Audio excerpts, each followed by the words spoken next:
Hey guys, I've spoken about colored hairspray for root coverage before and how great they are, but I just thought I should do another one because I just left Central Market and I saw someone just have the most outrageous application of this in their hair. I'm thinking, oh my God, like I had to do a video because it was crazy. Now, when you put one of these colored hairsprays, and I've just got a L'Oreal one right now, it's like a bit of piece of art. You've got to take a little bit of time and do a practice run.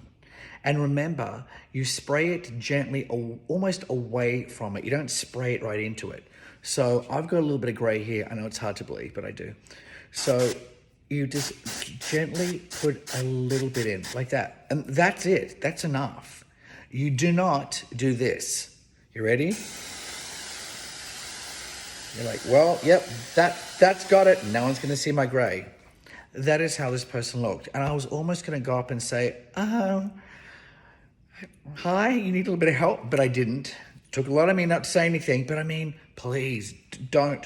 We've all seen people like this. Stop the madness.